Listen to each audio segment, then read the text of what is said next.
friends, I'm Anupama Singhal from national academy of commerce.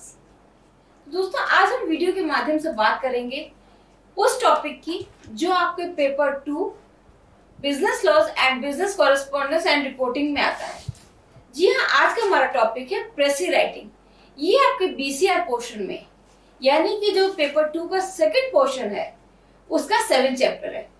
अगर हम इस पेपर के बारे में बात करते हैं तो बच्चों, बिजनेस लॉ आपका कवर करता है 60 marks and BCR portion cover करता है 40 मार्क्स। अगर आप इस पेपर में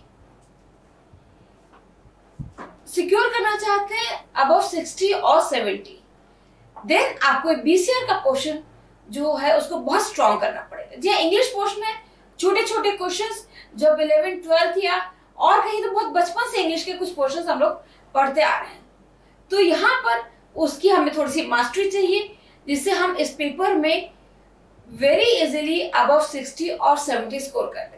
अगर हम 40 मार्क्स वाला पोर्शन स्ट्रेंथन नहीं करते हैं अपना, देन थोड़ा सा मुश्किल हो जाता है हमें अबव 60 या अबव 70 स्कोर करना। और इस पेपर में अगर आप अबव 60 या 70 ले आते हैं, then you can get even very good marks in total, यानी जो आपका फाउंडेशन का एवरेज स्कोर है that will also be high. So आज का हमारा टॉपिक है प्रेसी राइटिंग। जैसा कि आपको स्क्रीन पे दिखाई दे रहा होगा, ये आपके बीसीआर पोर्शन का चैप्टर 7 है, प्रेसी राइटिंग। जब हम लोग छोटे थे तो हम लोगों ने स्कूल में आते थे, क्वेश्चंस आते थे इंग्लिश में कि right the summary of this paragraph. ये हमारा बहुत कॉमन एक क्वेश्चन हुआ करता था इंग्लिश में। तो समरी से हमें क्या समझ आता है, कोई भी हमें एक पैराग्राफ दिया गया होता था और उसको हमें समराइज करना था, यानी कि छोटा करना होता था। तो जैसा कि हम सब लोगों ने देखा था, समझा था, हम लोग इस पैराग्राफ को पढ़ते थे और उसी एक समरी बनाते थे। उसे हम अपने वर्ड्स में लिखते थे, उसमें कुछ अपना इंटरप्रिटेशन देते थे और उस पैराग्राफ को हम समराइज कर देते थे। तो यही कुछ चीज है precis writing. But remember, precis और समरी कुछ डिफरेंस है। There is a thin line of difference between the two. बहुत महीन डिफरेंस है, बहुत छोटा सा डिफरेंस है समरी और प्रेसी राइटिंग में। तो ये पहले समझते हैं प्रेसी क्या है। प्रेसी एक फ्रेंच वर्ड है जिसका मीनिंग होता है प्रिसाइज।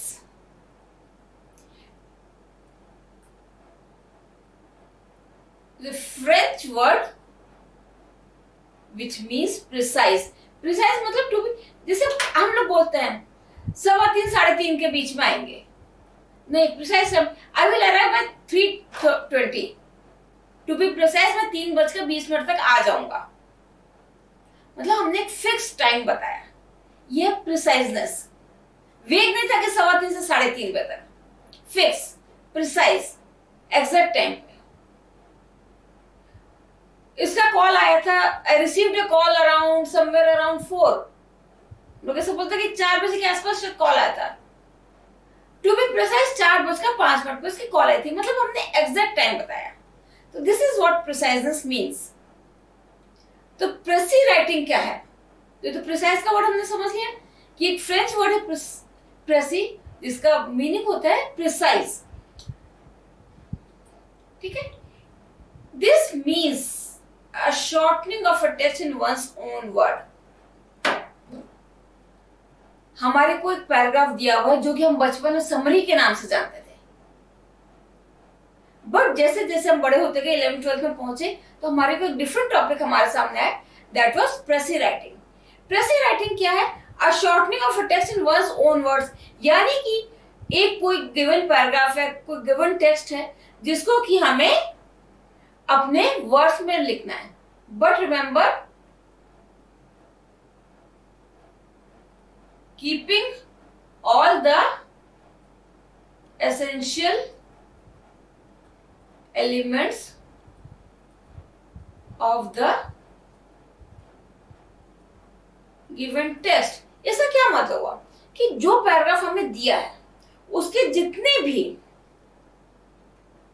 एसेंशियल एलिमेंट्स है, जो कि मेन एस्पेक्ट है, वो हम मेंटेन करेंगे। आप मान लीजिए कहीं इंटरव्यू के लिए जाते हैं, आप अपने बॉस के सामने कुछ आप रिपोर्ट लेके गए हैं और बॉस कहता है कि आपके पास 1 मिनट का समय है, मेरे को मीटिंग अटेंड करने जानी है, आप मुझे ब्रीफली सब चीज बता दीजिए। तो वो जो आपकी बड़ी सी रिपोर्ट होती है उसको आपको कंसाइज करके, छोटा करके आपके बॉस के सामने आपको देनी है रिपोर्ट, मेंटेनिंग सारे एसेंशियल एलिमेंट की जो आप उस बड़े से पैराग्राफ के थ्रू अपने बॉस के सामने रिपोर्ट देना चाहते थे, वो छोटे से कंटेक्स्ट में, छोटे से टेक्स्ट में आप पूरा उसको एक्सप्लेन कर सकें, कोई भी एसेंशियल पॉइंट्स मिस ना हो, बट हमें सारे अनएसेंशियल एलिमेंट्स हटा दे। बट रिमेंबर, टेक्स्ट जो मैसेज डिस्प्ले देना चाहता था, कन्वे करना चाहता था, वो आपके एक शॉर्ट पैराग्राफ से पूरा मैसेज डिलीवर होना चाहिए कि उतना शॉर्ट पैराग्राफ सुन के भी आपका बॉस आपकी रिपोर्ट पूरी समझ ले कि आप क्या कहना चाहते हैं। तो ये तो छोटी सी बात थी प्रेसी राइटिंग की, कि प्रेसी राइटिंग है क्या। इसमें अगर हम बात करते हैं तो हम ये भी कह सकते हैं, सॉरी,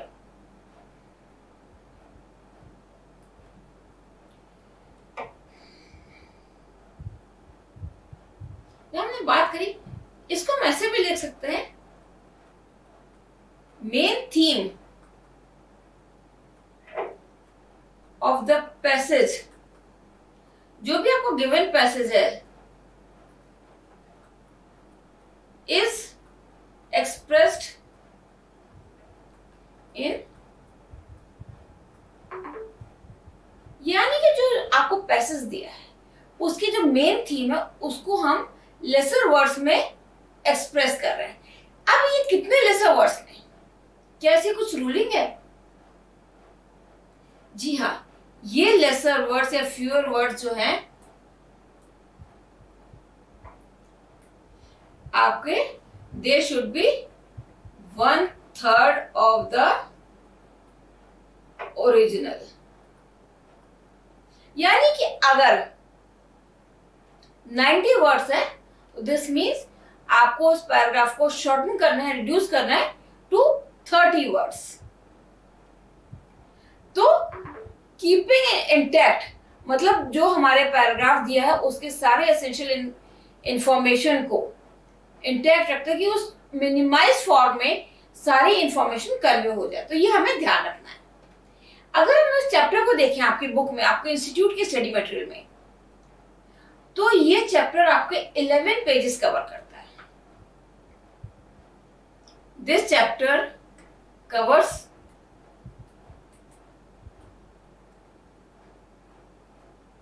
11 पेजेस। बट जो आपका टेक्स्ट मैटर है, टेक्स्ट मैटर आपका मुश्किल से 3 पेज में है। टेक्स्ट मैटर केवल 3 पेज में है। अब बाकी के पेजेस में आपके सॉल्व्ड एग्जांपल्स, अनसॉल्व्ड एग्जांपल्स और उन एग्जांपल्स को सॉल्व करने का तरीका दिया हुआ है। तो ये पूरा चैप्टर जो है आप कह सकते हैं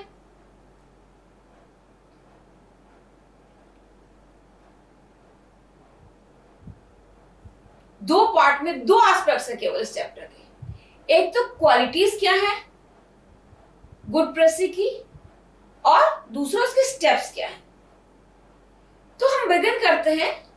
अच्छा, अभी मैंने आपसे बात करी समरी की, कि हम लोग बचपन में अपने, जब हम लोग छोटे थे स्कूल में, हम लोग के पास पैराग्राफ आता था समरी लिखने के लिए। अब जैसे जैसे हम क्लास में आगे बढ़ते गए, हम 11-12 में पहुंचे, तो बस एक नया टॉपिक हमारे सामने है, प्रेसी राइटिंग, जो कि आज हम अपने सीए फाउंडेशन के बीसीआर के सब्जेक्ट में भी पढ़ रहे हैं। तो क्या कुछ डिफरेंस है समरी और प्रेसी में? जैसे मैंने आपको बताया था, बहुत ही माइन्यूट डिफरेंस है प्रेसी और समरी में। तो आइए देखते हैं क्या वो डिफरेंस है। हम जनरली, एक होता है ना कैजुअल अप्रोच कह लीजिए, कुछ कह लीजिए, हम summary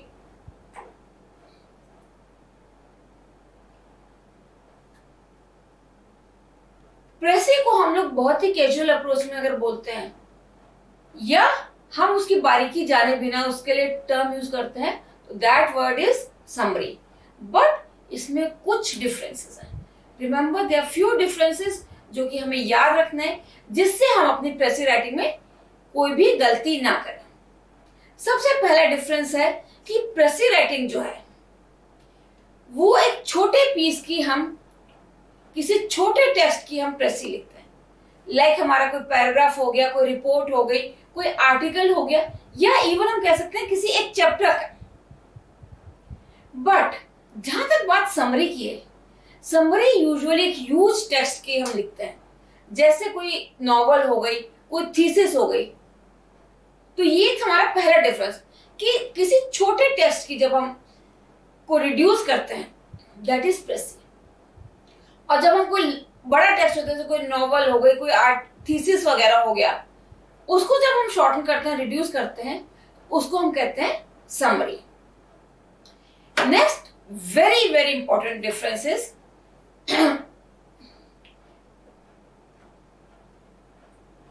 प्रेसी follows the order and proportion of the material in original. जब हम कोई भी पैराग्राफ है उसकी हम प्रेसी लिखते हैं या प्रेसी बनाते हैं, तो हमें ये ध्यान रखना होता है कि उसका जो ऑर्डर है, प्रोपोर्शन है टेक्स्ट का, वो मेंटेन करना है। जैसे मैंने आपको बताया कि 1/3 ऑफ द ओरिजिनल टेक्स्ट जो उसके ऑर्डर में कंटेंट दिया है, हमें वो ऑर्डर मेंटेन करना है। But this is not the case with the summary. Summary में ये जरूरी नहीं है। यहां पर the writer of the summary is free to change the order and proportion, is free to change. Precis में हमें ऑर्डर और प्रोपोर्शन मेंटेन करना है, बट समरी में ऐसा कुछ भी नहीं है। तो ध्यान रखिएगा।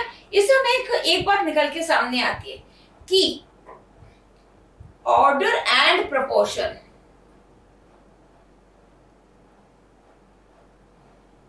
ये बहुत इंपॉर्टेंट एस्पेक्ट है प्रेसी का।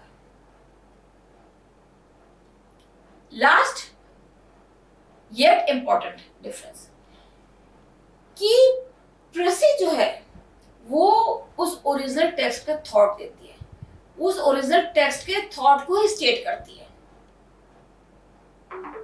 मतलब हम उस थॉट प्रोसेस को चेंज नहीं करेंगे। जो थॉट प्रोसेस हमारे को ओरिजिनल टेक्स्ट में दिया गया वही हम प्रेसी में कन्वे करेंगे। हम थॉट प्रोसेस को चेंज नहीं कर सकते।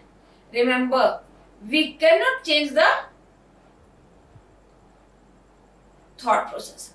बट समरी में क्या होता है, हमें अगर किसी चीज की समरी लिखने को कही जाती है तो हम उसमें अपना इंटरप्रिटेशन लगा सकते हैं, अपना थॉट प्रोसेस डाल सकते हैं, अपने कमेंट्स डाल सकते हैं, जो कि प्रेसी में पॉसिबल नहीं है। तो ये कह सकते हैं कि हम समरी में अपना इंटरप्रिटेशन, अपने थॉट्स, अपने विचार रख सकते हैं। बट प्रेसी में हमें करना क्या है, हमारे को ओरिजिनल थॉट को मेंटेन करना है। तो आइए रिवाइज करते हैं प्रेसी और समरी में डिफरेंस। प्रेसी क्या है? प्रेसी किसी छोटे टेक्स्ट का, जैसे कोई एक आर्टिकल हो गया, एक रिपोर्ट हो गई, या एक पर्टिकुलर चैप्टर हो गया, उसको शॉर्टन करने को हम लोग कहते हैं प्रेसी राइटिंग। बट समरी हम किसी करते हैं किसी लार्जर यूज टेक्स्ट की, जैसे हमारा कोई नॉवल हो गई, कोई थीसिस हो गया, जब हम उसको शॉर्ट करते हैं तो उसे हम कहते हैं समरी। दूसरी बात आती है कि प्रेसी में हमें ऑर्डर और प्रोपोर्शन कंटेंट का मेंटेन करना है, बट समरी में जो ऑथर है वो फ्री है ऑर्डर या प्रोपोर्शन को चेंज करने के लिए अगर उसे जरूरत लगती है। लास्टली, प्रेसी जो है वो कन्वे करता है the thought process of the original text. जो ओरिजिनल टेक्स्ट में थॉट दिया गया वही वो प्रेसी में कन्वे होता है। बट समरी में जो ऑथर है वो अपने इंटरप्रिटेशंस, अपने कमेंट्स या अपने सोच विचार उसमें लिख सकता है। तो these were the three major differences between precis and summary. Moving on sorry, अब हम बात करते हैं what are the good qualities of a प्रेसी writing. इसको हम एक बार डिवाइड कर सकते हैं, चलिए वो मैं बाद में बताती हूँ। सबसे पहला है क्लैरिटी। क्लैरिटी से हम क्या समझते हैं? अगर ये हम देखें तो ये लिखा है that the ideas presented in the प्रेसी are clear and comprehensible। इसमें ध्यान रखना है कि हमारी जो लैंग्वेज है वो सिंपल लैंग्वेज होनी चाहिए. There is no ambiguity, means no vagueness. Unclear नहीं होना चाहिए, क्लैरिटी होनी चाहिए. क्लैरिटी से हमें क्या समझे कि we are able to understand and interpret the things. हम चीजों को, जो उस कंटेंट को समझ सके और इंटरप्रेट कर सके. ठीक है. Second is objectivity. The writer must have an objective approach. He should be able to write a précis that is unbiased and purely based on the original text. आपको कुछ यहां से ध्यान आया?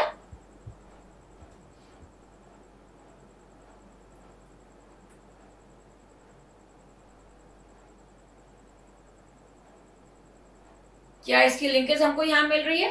That is unbiased and purely based on the original text.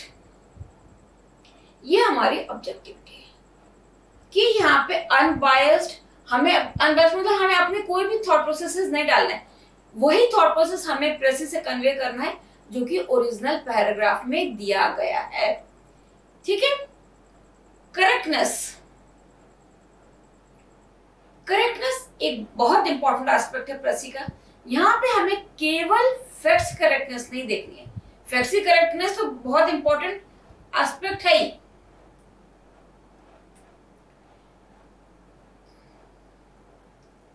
Correctness of facts तो बहुत important है, but साथ के साथ हमें ये देखना चाहिए कि ग्रामर और सेंटेंसेस भी विदाउट फ्लॉज यानी विदाउट मिस्टेक होने चाहिए.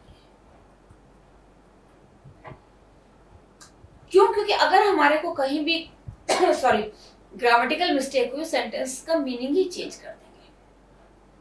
पंक्चुएशन हमारे गलत हुए, मीनिंग ही चेंज हो जाएगा हमारे सेंटेंस का.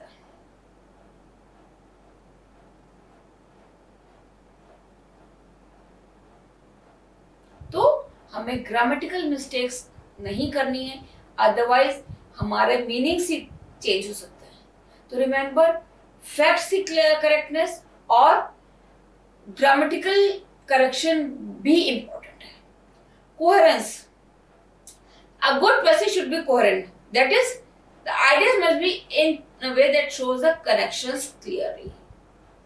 ऐसा नहीं कि एक पॉइंट ये रख दिया, एक पॉइंट वो रख दिया, एक पॉइंट ये रख दिया, कोई कनेक्शन ही नहीं. यहां से यहां भाग रहे हैं, यहां से यहां भाग रहे हैं. नहीं, एक कनेक्शन होना चाहिए सेंटेंसेस में. क्या एक लिंकेज बननी चाहिए चीजों में. टूटना नहीं महसूस होनी चाहिए कि एक पॉइंट यहां से उठा दिया, एक पॉइंट यहां से उठा, एक पॉइंट यहां से. ऐसा नहीं, एक लिंक होना चाहिए चीजों में, एक बात समझने के जिससे सामर्थ्य आता है कि हाँ भाई, हाँ ये चीज यहां से जोड़ी, ये चीज यहां से जोड़ी है. तो एक लिंकेज होनी चाहिए पूरे कंटेक्स्ट में. कंप्लीटनेस. अब मैंने आपको शुरू में बताया था कि आपको अपने बॉस के पास रिपोर्ट किया, बॉस कहता है मुझे 1 मिनट में मीटिंग में जाना है, आप उसी 1 मिनट में मुझे सारी रिपोर्ट दे दीजिए. तब आपको उस चीज को इतनी प्रिसाइजली, इतनी कंसाइजली प्रेजेंट करना होगा अपने बॉस के पास कि आप सारी चीजें बता सके, कोई भी पॉइंट छूटे नहीं. तो वो है all the important facts. No important fact can be omitted to make the summary short. यानी कि कोई भी इंपॉर्टेंट फैक्ट छूटना नहीं चाहिए जब आप प्रेसी लिख रहे हैं. कंसाइजनेस. कंसाइजनेस ये एक डिजायरेबल क्वालिटी है ऑफ गुड प्रेसी. कोई भी कंटेक्स्ट, कोई भी प्रेसी कंसाइज तभी कही जाती है कि वो जब पूरे पैराग्राफ को इतने फ्यूअर पॉसिबल वर्ड्स में कह सकता है कि जो सुनने वाला है या पढ़ने वाला है उस कंटेंट को, वो पूरी बात उस शॉर्ट पैराग्राफ से समझ सके. ध्यान रखने वाली बात है कि फिर आपको कोई भी एसेंशियल फैक्ट्स एलिमिनेट नहीं करने हैं. तो अगर हम बात करते हैं, एक बार हम रिवाइज करते हैं क्वालिटीज ऑफ अ गुड प्रेसी. अभी हमने यहाँ पे बहुत सारी चीजें देखी, जैसे कि आपकी बात हुई clarity, correctness, coherence, completeness and conciseness. तो क्या हम इसे इस तरह से याद रख सकते हैं।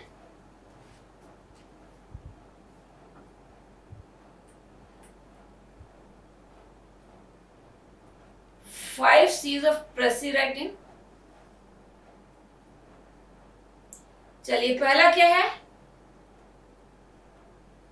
क्लैरिटी, कंप्लीटनेस, और बताइए।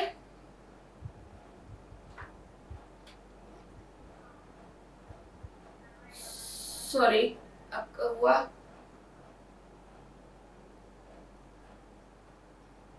Coherence,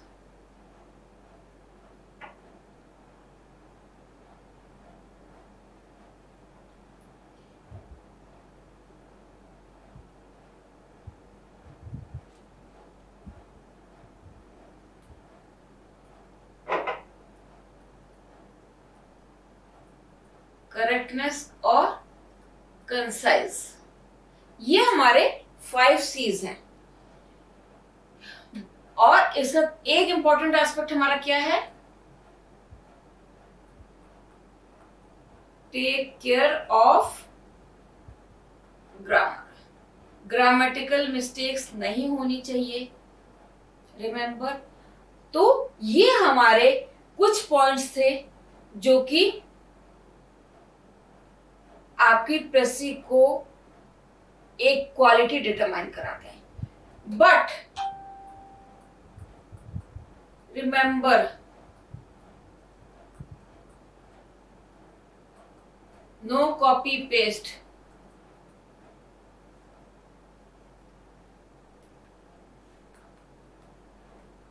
प्रेसी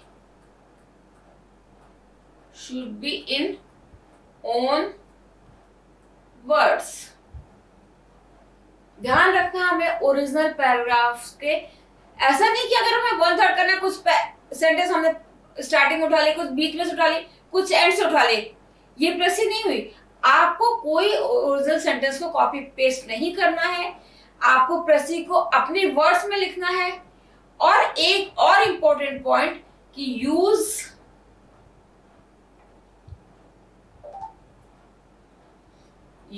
indirect speech.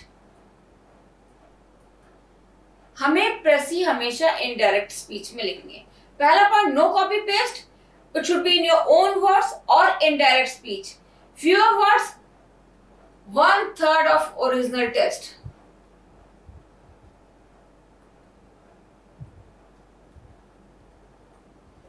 तो हमारे को याद रखने वाली बात क्या है कि प्रेसी जो है वो हमारा 1/3 ऑफ द ओरिजिनल टेक्स्ट है। यहाँ पे no copy paste, it should be in your own words, और हमें इनडायरेक्ट स्पीच यूज करनी है। ओरिजिनल टेक्स्ट मेंटेन करना है। Thought of the original text is to be maintain, और order and proportion is also to be maintained, remember। अब अगर हम बात करते हैं स्टेप्स की, सबसे पहला है रीड द पैसेज क्लियरली। अगर इसको हम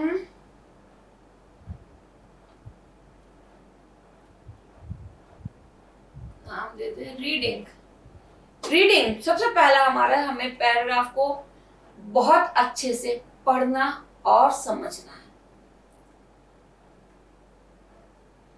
हमारे यहाँ पे शाश्वत सर हैं जो कि the mind behind this coaching institute है, जिनके अथक प्रयास से कोचिंग आज जहां पर है वहां पहुंची हुई है।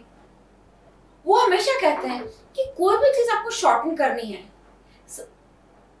कंसाइज करनी है, तो उसको आप तब तक शॉर्ट नहीं कर सकते हैं जब तक कि आपने उसकी एक एक लाइन को अच्छे से पढ़ा या समझा नहीं होगा।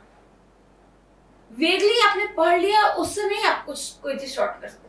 आपको एक एक शब्द, एक एक लाइन, एक एक पैराग्राफ, फ्रेज पे, सब पे ध्यान देना है, तभी आप किसी चीज को कंसाइज कर सकते हो, छोटा कर सकते हो, ऐसे कि सामने वाला उस बड़े टेक्स्ट को उतने से छोटे से पैराग्राफ में क्लियरली समझ ले। किसी चीज को छोटा करने के लिए, उसकी सारी बारीक चीजों को मेंटेन करने के लिए उसके एसेंशियल एलिमेंट्स को रिटेन करने के लिए हमें ओरिजिनल टेक्स्ट को बहुत अच्छी तरह से पढ़ा होना चाहिए, समझा होना चाहिए। तभी हम उसको एक प्रेसी फॉर्म में, एक गुड प्रेसी फॉर्म में कन्वर्ट कर सकते हैं। तो यहाँ पर अगर हम प्रेसी की बात करें तो ये हमारी रीडिंग स्किल्स और राइटिंग स्किल्स दोनों को एनहांस कर रही है। क्यों? क्योंकि आप जब तक थरली पढ़ेंगे नहीं किसी भी पैराग्राफ को, तो आप उसे रिड्यूस करके प्रेसी फॉर्म में नहीं लिख सकते। तो रिमेंबर, सबसे पहला एस्पेक्ट आपकी है रीडिंग, जो कि आपको हेल्प करता है, अगर हम बात कर लें, understand and clearly interpret the theme of the paragraph. क्या करता है आपको उस पैराग्राफ के समझने और क्लियरली इंटरप्रेट करने के लिए। दूसरा है एनालाइज, इसको हम नाम दे सकते हैं एनालाइज। एनालाइज मतलब हमें यहाँ पे ये देखना है कि कौन से फैक्ट्स और आइडियाज एसेंशियल है और कौन से सेकेंडरी कम इंपॉर्टेंट है। हमें हर वर्ड, हर फ्रेज, हर सेंटेंस का मीनिंग बहुत अच्छी तरह समझना है।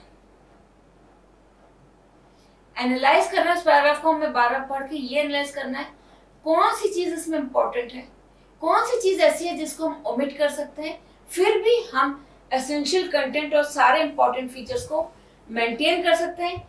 जब हम पैराग्राफ पढ़ रहे हैं, एनालिसिस के दौरान हमें उसके इंपॉर्टेंट कीवर्ड्स, इंपॉर्टेंट सेंटेंसेस को अंडरलाइन कर लेना चाहिए। और तीसरी चीज है, हमें उस पैराग्राफ के वर्ड्स को काउंट कर लेना चाहिए कि कितने वर्ड्स हैं, तभी तो हम उसको रिड्यूस कर पाएंगे टू 1/3 लेवल।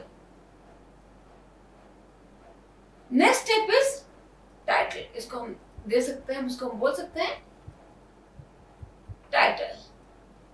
अब हमारा थर्ड स्टेप है giving a suitable title to your precis. Title बहुत इंपॉर्टेंट है। हमें किसी भी टाइटल समझ आ जाता है या हमें लगता है कि हाँ टाइटल हमें मोटिवेट करता है उस चीज को पढ़ने के लिए। कोई भी बुक होती है, नॉवल होती है, किताब उठाते हो तो लगता है ना इसका टाइटल बड़ा इंटरेस्टिंग है, चलो उसको पढ़ के देखते हैं। तो टाइटल आप में एक मोटिवेशन लाता है उस चीज को पढ़ने के लिए। तो टाइटल बहुत इंपॉर्टेंट है। स्टेप 4, इसको हम कह सकते हैं इनिशियल ड्राफ्ट, यानी कि हम जहां पे सबसे पहला हम ड्राफ्ट बनाते हैं। सबसे पहला हम एक रफ ड्राफ्ट बनाते हैं जहां पर हमें ये ध्यान रखना होता है, जैसे कि हमने देखा था, हमें ऑर्डर मेंटेन करना है। जो भी आपके पैराग्राफ में, ओरिजिनल पैराग्राफ में टेक्स्ट दिया हुआ है उसका हमें ऑर्डर मेंटेन करना है। ठीक है, ऑर्डर मेंटेन करना है। थॉट प्रोसेस जो ओरिजिनल टेक्स्ट कन्वे कर रहा है वो हमारा बना रहना चाहिए, वो रिड्यूस नहीं होना चाहिए। और जैसे कि मैंने आपको पहले ही बताया कि हमें थर्ड पर्सन इनडायरेक्ट स्पीच में पैराग्राफ को लिखना है। रिमेंबर, यहाँ पे इनडायरेक्ट स्पीच में हमारी सारी चीजें आनी चाहिए।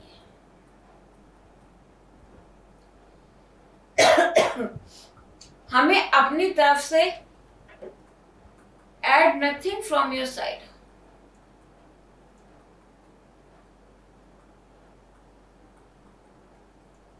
omit examples, कोई एग्जाम्पल्स दिए पैराग्राफ में उन्हें आप ओमिट कर सकते हैं। ठीक है, step 5, moving on to step 5, that is हम इसको नाम दे सकते हैं एडिट। अब एडिट में हमें क्या देखना है, हमने एक रफ ड्राफ्ट बनाया, ये जरूरी नहीं हमारा रफ ड्राफ्ट पहली बार में 1/3 पोर्शन पे चला गया हो ओरिजिनल टेक्स्ट से। हमें यहाँ पे देखना है कि हमें इसको फर्दर छोटा करने की जरूरत है कि नहीं। जैसे मैंने कहा, it may sharpen that it is too long, shorten it if necessary. अब हम जब इसको दोबारा पढ़ेंगे तब हमें लग सकता है कि कुछ चीजें ऐसी थी जो कि हमें जरूरत नहीं है। रीमॉडलिंग द सेंटेंसेस मतलब सेंटेंसेस को दोबारा रीमॉडल करें, रीस्टाइल करें।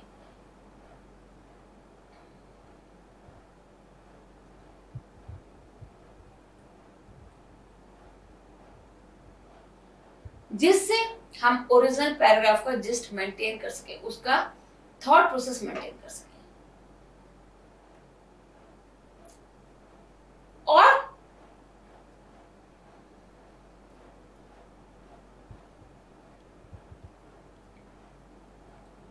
इस तरह से हम सक्सेसफुल हो जाएंगे एक गुड प्रेसी लिखने के। और लास्ट इज योर फाइनल प्रेसी या फाइनल ड्राफ्ट कह लीजिए आप। यहां पे स्टेप्स 6 में आपकी precis is ready to be presented. ठीक है, तो हमारे पहले स्टेप्स एक बार हम स्टेप्स रिवाइज कर लें। Remember there 6 steps. First is reading the original paragraph over and over again, और जिससे आप उसको वो क्या कन्वे करना चाहते हैं उसके थॉट प्रोसेस को आप समझ सके। Next is analysis. यहाँ पर आपको उस गिवन पैराग्राफ में वर्ड्स, पैराग्राफ, सेंटेंसेस, इन सबको एनालाइज करना कि वो क्या एक्सप्लेन करना चाह रहा है, क्या कहना चाह रहा है। देन जब हम एनालिसिस करते हैं तो हमें उसके कीवर्ड्स को अंडरलाइन कर लेना चाहिए। And lastly count the number of words in the paragraph. Third is provide a suitable title to your precis, मतलब वो टाइटल जो आपको इस पैराग्राफ की जिस्ट को एक्सप्लेन करते हैं। उस टाइटल से हमें समझ आ जाए कि इस पैराग्राफ में क्या दिया, इस प्रेसी में क्या है। Number 4 is your rough draft, यानी कि ये फर्स्ट ड्राफ्ट, जहां पे हम कोशिश करते हैं अपनी प्रेसी लिखने की और उस पैराग्राफ को, गिवन पैराग्राफ को रिड्यूस करने की, ध्यान में रखते हुए कि no copy paste, you should not add anything from your own side, omit the examples, or it should be in indirect speech। और हमें ऑर्डर मेंटेन करना है, order of the sentences in the original paragraph. ये 5 चीजें आपको हमेशा याद रखनी है। हम अपने इस फर्स्ट ड्राफ्ट के साथ काफी हद तक सफल हो चुके होंगे। उसके बाद हमारा नेक्स्ट स्टेप है, that is 5th step is edit. अब हमें उस ड्राफ्ट को दोबारा से पढ़ना है, देखना है कि वो हम उसको, हमारे को जरूरत है उसको फर्दर शॉर्टन करने की, तो हमें उसको फर्दर शॉर्टन करना है। और उस समय हमें ये देखना है कि कुछ ऐसे एसेंशियल, अनएसेंशियल एलिमेंट्स शायद हमारे इस पैराग्राफ में, प्रेसी में आ गए होंगे, जिसको हम इजिली रिमूव कर सकते हैं। But remember maintaining the thought process, जो ओरिजिनल पैराग्राफ है, और पूरा मैसेज कन्वे हो जाए, यानी कि कंप्लीटनेस का हमें ध्यान में रखना है। And the last step is final draft, that is your precis is ready. अब यहां पर हमारा प्रेसी राइट तैयार है, reduce to 1/3 of the original paragraph with clarity, correctness, conciseness, coherence and completeness, and with no grammatical errors, even spellings and other grammatical errors, और हमारे facts जो हैं वो completely डिपिक्ट हो जाने चाहिए। मतलब जो हमारे ओरिजिनल पैराग्राफ था, वो जो मैसेज कन्वे करना चाहता है, वो हमारे प्रेसी से भी मैसेज क्लियरली कन्वे हो जाना चाहिए। ऐसा ना लगे कि बाद में कि इसमें कुछ चीज छूट गई है जो कि ओरिजिनल पैराग्राफ में थी। हमें इसे इस तरह से रिड्यूस करना चाहिए कि उस ओरिजिनल पैराग्राफ का सारे मैसेजेस आके प्रेसी में कंसाइज होकर आ जाए, और एक क्लैरिटी के साथ, कंप्लीटनेस के साथ, और कोहेरेंस, यानी एक आपकी सीक्वेंस मेंटेन हो, कनेक्टिविटी हो, टूटा नहीं लगे एक वर्ड यहाँ का, एक सेंटेंस यहाँ का, एक सेंटेंस यहाँ का, टूटन नहीं आनी है, पूरी लिंक होनी चाहिए, आप सेंटेंसेस को आपस में लिंक कर सके। तो ये थे हमारा प्रेसी राइटिंग क्वालिटीज और स्टेप्स। चलिए एक बार आपके टेक्स्ट बुक के हिसाब से भी हम लोग रिवाइज कर लेते हैं सारी चीजें। सबसे पहला, it must not exceed 1/3 of the length. Identify the central idea, omit unnecessary details. Central idea आपको ध्यान रखना है और अननेसेसरी डिटेल्स हमें ओमिट कर देनी चाहिए। कोई वर्डी एक्सप्रेशंस हैं वो हमें नहीं लेने चाहिए। Should have short and appropriate title. Written in the words of Pressy writer. The main idea should be presented in the same order.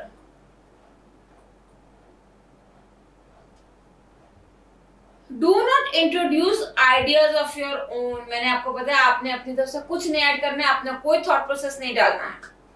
Do not criticize or change the author's ideas. जो original author है उसका कोई भी criticism या उसके ideas को हमें change नहीं करना है। Obviously do not add anything from your side. So this was all for Pressy. छोटा सा चैप्टर था yet interesting chapter.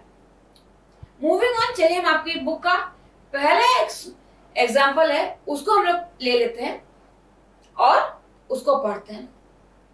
Write a Pressy of the passage given below. A life of action and danger moderates the dread of death. It not only gives us fortitude to bear pain, but also teaches us at every stage the precarious tenure on which we hold our present being. Sedentary and studious men are the most apprehensive on this score. Dr. Johnson was an instance in point. A few years seemed to him soon over, compared with those sweeping contemplations on time and infinity with which he had been used to pose himself. In the still life of a man of letters, there was no obvious reason for change.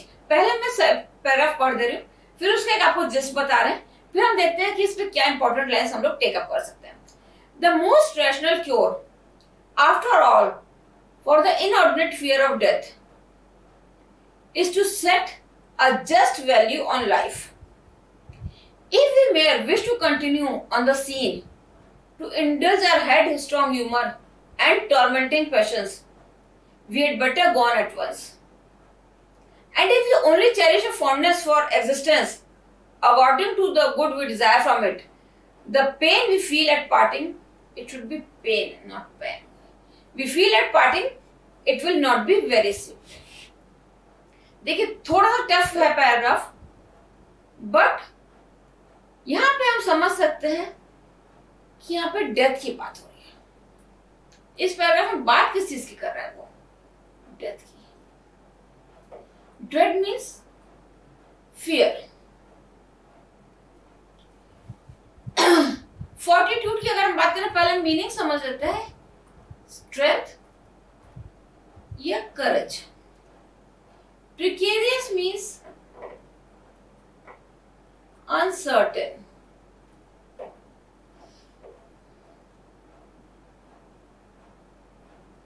Inordinate, huge.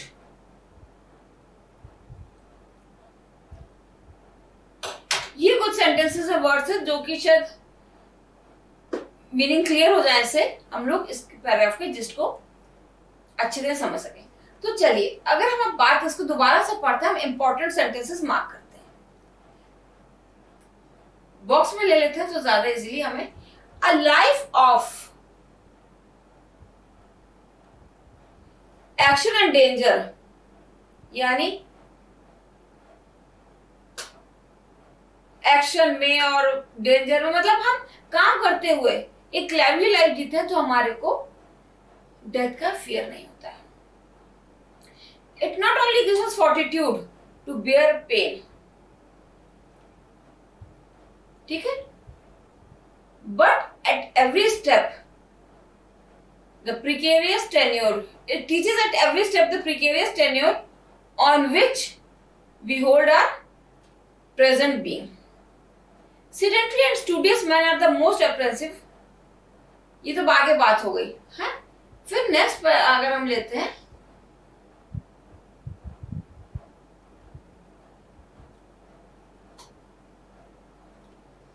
फिर एक example दिया, doctor Johnson was an instance in point.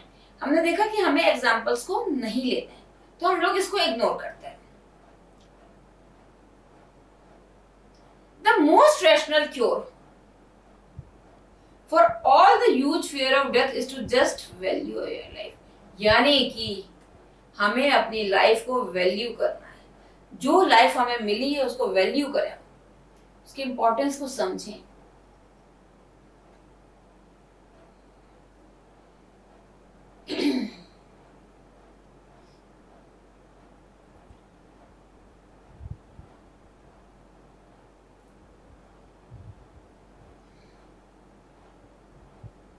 एक sentence और हम लोग ऊपर से देख सकते हैं, in the still life there is no obvious reason for a change. ठीक है,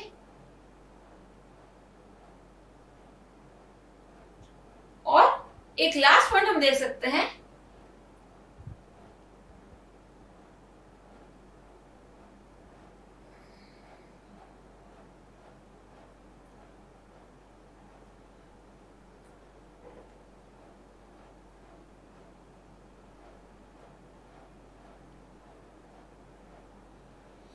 तो हमें क्या समझ आया? पहले हमने इसे पॉइंट्स का बनाया, लाइफ ऑफ एक्शन डेंजर। अगर हम एक एक्टिव जिंदा दिल लाइफ जिएंगे तो हमारे को डेथ से डर कम लगेगा। Sedentary and studious man are the most apprehensive on this को, जो एक जगह बैठे रहते हैं और पढ़ाई में लीन है केवल, वो ज्यादा डरते हैं क्योंकि उनकी लाइफ में एक्टिवनेस नहीं। जैसे कि हमने डॉक्टर जॉनसन के एग्जांपल में देखा, वो केवल अपने चेयर में बैठे हैं, पढ़ रहे हैं और अम्पटी नंबर ऑफ टी कॉफी पीते जा रहे हैं। कोई एक्टिवनेस नहीं लाइफ में। वो the still life of man of letters, मतलब जो केवल पढ़ ही रहे हैं और उनके पास कोई भी रीजन नहीं है लाइफ चेंज करने के लिए। लाइफ में कोई चेंज ही नहीं है। एक पढ़ाई के पैशन के जो एक जगह बैठ के, इसके अलावा एक आपको पैशन ऐसा डेवलप करना चाहिए जो आपकी लाइफ में एनर्जी, लाइवलीनेस लाए, तो आपका डेथ ऑफ फियर काफी हद तक रिड्यूस होता है। The most rational cure after for this huge fear of death is to just to value your life. अपनी लाइफ की अहमियत को समझिए, उसको जानिए, उसको जिंदा दिली से जिए।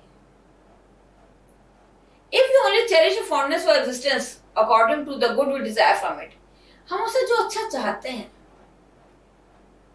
उसको जिए, तो हम को जब मरते समय वो तकलीफ नहीं होगी कि अरे यार हमने ये किया होता, हमने अपनी लाइफ ऐसे जी होती,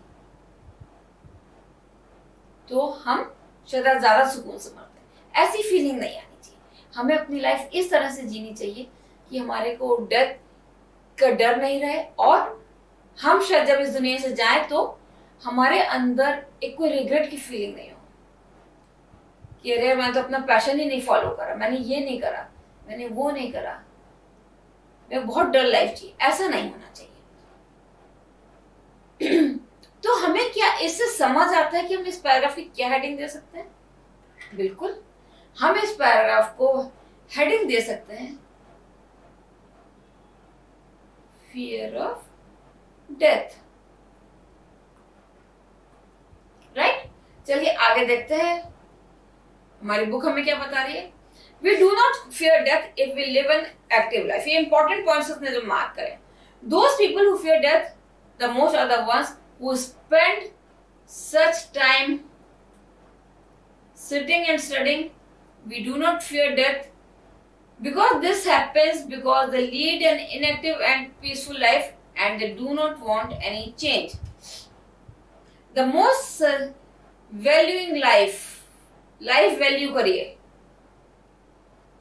और हमें जानना चाहिए कि लाइफ अनप्रेडिक्टेबल है, इट इज अनसर्टेन।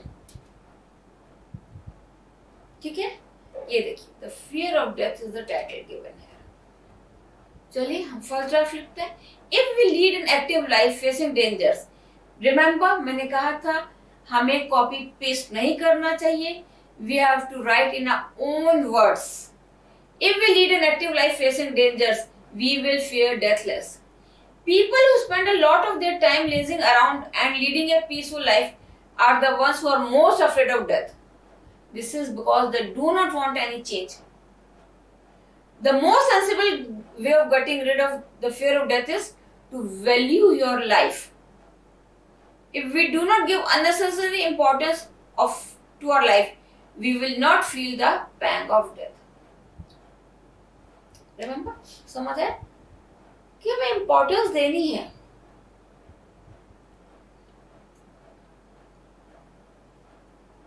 देखिए, not और un ये negate हो गए, तो give necessary importance to our life. तो आप pang of death को feel नहीं करेंगे. But this was your step 4 first draft. अब हम एडिट कर रहे हैं.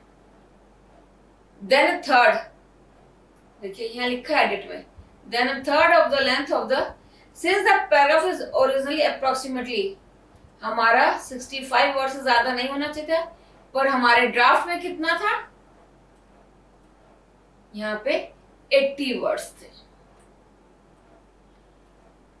Sorry, 80 words. हमें इसे रिड्यूस करना है 65 वर्ड्स में. तो देखते हैं आगे कैसे. People who spend a lot of their time lazing around and leading a peaceful life are the ones who are most afraid of death. This is because they do not want any change. जो ऊपर हम लोगों ने यहाँ लिखा था, ये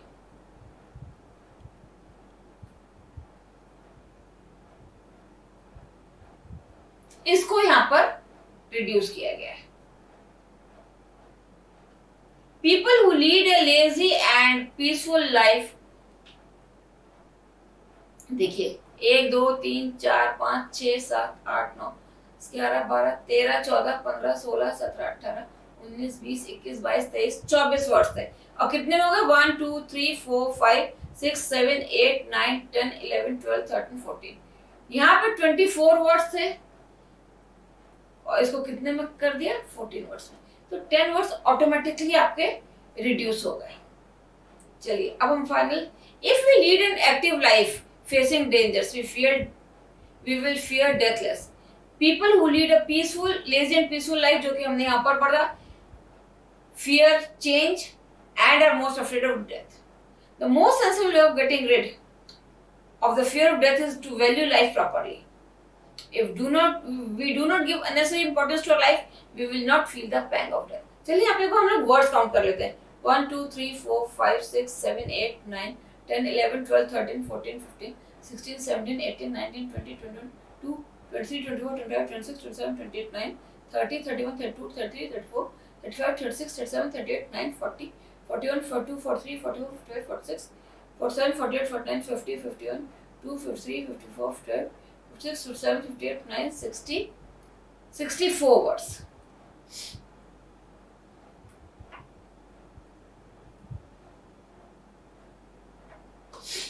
See, so I hope आपको ये टॉपिक समझ आया होगा. If you have any query, आप मेरे को नंबर में स्टिकर में मूव कर रहा है, उस पर आप मेरे को क्वेरीज डाल सकते हैं अपनी. इधर यू कैन व्हाट्सएप में और कॉल मी. और मैं कुछ ऐसे पैराग्राफ्स अपने टेलीग्राम चैनल पे, एनएससी का टेलीग्राम चैनल है, उस पर मैं डालूंगी. और I would request you all कि आप उसको एक प्रेसी में शॉर्टन करके आप उसको टेलीग्राम पे भेजिए. उसको हम चेक करके उस पर कमेंट्स लिख के आपको आंसर बैक करेंगे. सो ये आपको इस टॉपिक को और स्ट्रेंथन करेगा. So students, goodbye and have a good day. और आपको फर्दर कोई भी टॉपिक में दिक्कत हो तो आप मेरे को कॉल कर सकते हैं या रिक्वेस्ट कर सकते हैं. I will make a video for that. और हम इसके बाद मिलते हैं नेक्स्ट टॉपिक के साथ बीसीआर के. So have a good time, best of luck for exam, study hard and take care for mental health and physical health. Thank you friends.